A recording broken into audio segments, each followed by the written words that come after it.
Hey guys, how's it going? This is Trog here. I just want to go over a new storage method that I discovered while researching Skip. This is a very similar principle to how that works. It's quite technical, so I figured the easiest way would just to be go through this through voice here. Anyways, so I call this new storage method tagged message storage, and it relies on a very specific actor known as tag message.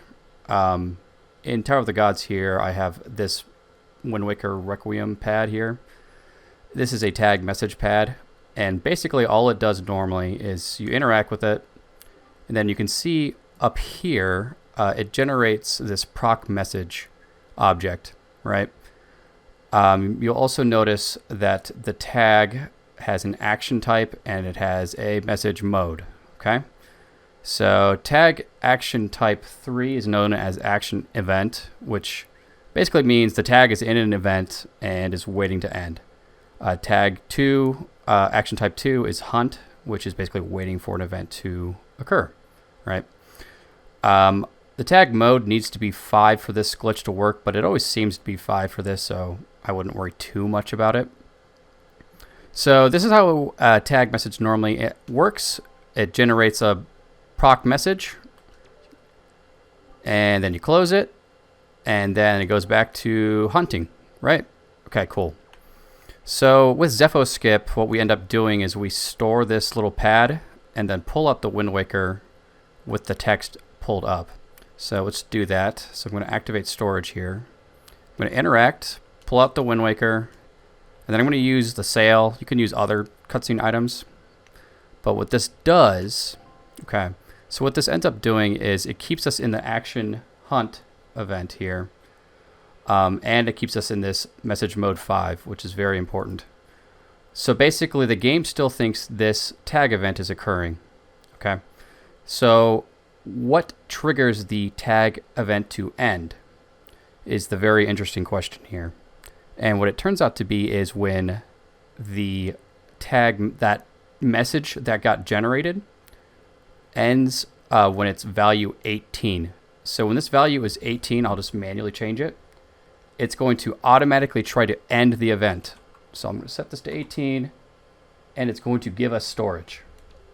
Yeah, that's kind of crazy, right? Now what's super crazy about this is that, let's go back to this, is the message pointer here, okay?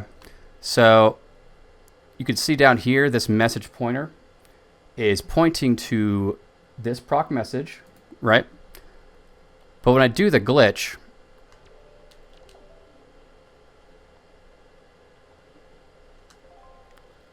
it's still pointing to that same region of memory, despite it being available to us. So what that means is that when we change rooms, this could be whatever value, this message mode could be literally anything. And we can basically, in theory, use heap manipulation to have it trigger for us when we want it to. So for example, I've already done a little bit of heap manipulation in a different state. Let me load that up here. And what I've done is that when I load up this next room, this region in memory where that stale reference is pointing towards is now pointing towards a value to a specific Armos in this room, okay? Let me go up here and let me defeat this this Wizrobe real quick. Come on, buddy. Okay, anyways. So we have a stale reference to here in memory, and it just so happens to be this Armos. And specifically, this Armos's facing angle down here. So as I rotate this around, hold on, there we go. You can see the Armos's angle changes. You can see our message mode also changes. So if I set this to 18 as a reminder, this will trigger storage. And just to really put this point home, so I do not have storage at the moment, okay? But I'm going to pick up this dude, and I'm just going to change the facing angle of this statue to 18, and it'll give us storage. Okay, a little bit more. one more. There we go. Just skipped over it, but you can see it was 18 for just a couple frames there. And now we have storage. Yeah.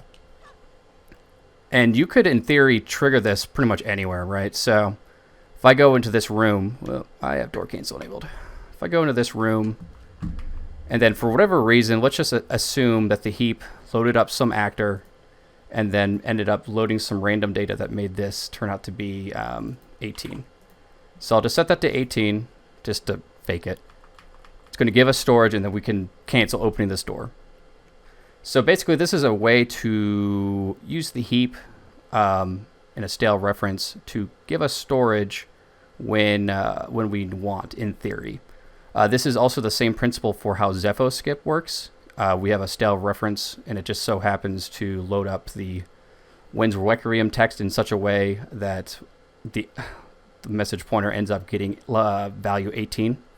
So that's just basically how this works. If you have questions, let me know. This wasn't probably the most coherent thing, but I just wanted to go over this really quickly. So yeah, let me know if you have any questions. Thanks.